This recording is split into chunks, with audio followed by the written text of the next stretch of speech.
Dan alhamdulillah Indonesia merupakan negara yang insya Allah dengan anak cucu Nabi Muhammad SAW terbesar di dunia. Gak ada yang lebih banyak di Indonesia terbesar di dunia. Bangsa ini akan aman, bangsa ini akan sejahtera, bangsa ini akan makmur selama anak cucu Nabi Muhammad SAW tidak diganggu, tidak diusik, dimuliakan, dicintai, disayangi. Karena apa? Ada doa dari kakeknya, pemimpin kita semua, baginda Muhammad sallallahu alaihi wasallam. Nah, tapi kalau udah mulai gaya, Habib kok seperti itu. Nah, ini santri gaya. Ya, umat Islam mulai gaya, mulai mengkoreksi Habibnya, mulai mengkoreksi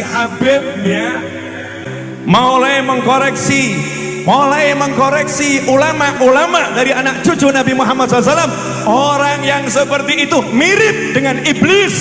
Orang yang seperti itu mirip dengan iblis.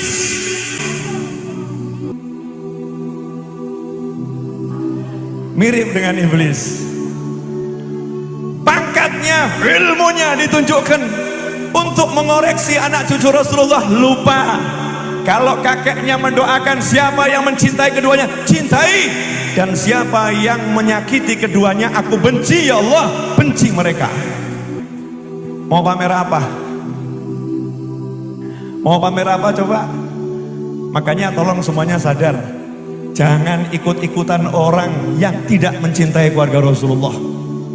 Kadang gara-gara pangkat, gara-gara jabatan, gara-gara kedudukan, gara-gara harta, gara-gara ilmu, kita lupa ajaran para kiai, lupa ajaran para ulama.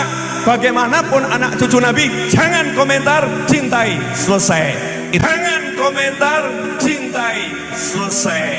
Itu tugas umat. Gara-gara macam-macam jadi lupa, gara-gara macam-macam jadi merasa punya sesuatu, kemudian dia berani menghakimi anak cucu Nabi Muhammad SAW.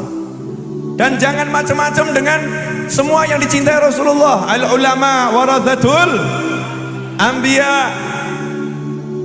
Kalau namanya kiai cinta sama Habib, kalau namanya kiai cinta sama Habib, maka kata Rasul, Salman minna ahlal bait. Salman itu orang Persia, orang biasa. Sama Nabi dibilang itu keluarga saya, itu ahlul bait saya. Kenapa? Karena Salman sangat cinta kepada keluarga Nabi Muhammad sallallahu alaihi wasallam. Kalau kiai cinta keluarga Nabi, sama Nabi langsung dimasukkan, engkau keluargaku. Enak atau? Makanya jangan ngaku-ngaku jadi Habib, kurang kerjaan. Nggak perlu ngaku jadi Habib.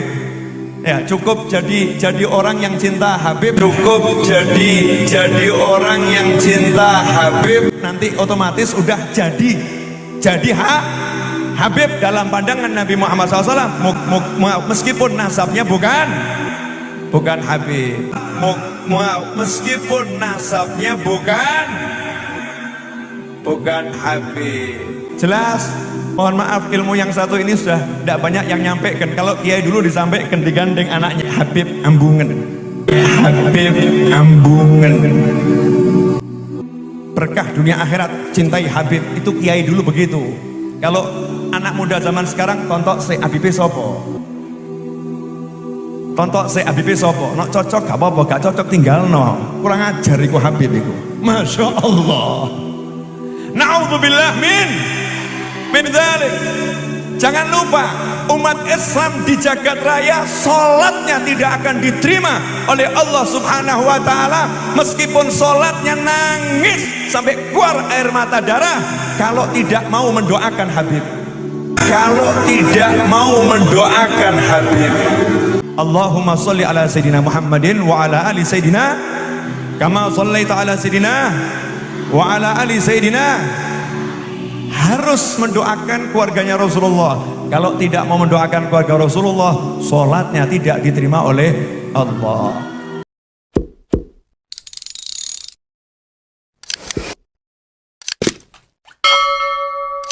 banyak di antara kalangan siapapun itu saudaraku al-karim qabla al-ilim. Jadi penceramah sebelum mempunyai ilmu yang mumpuni. Sehingga dia aftau. Mereka itu banyak yang aftau bi ghairi ilmin.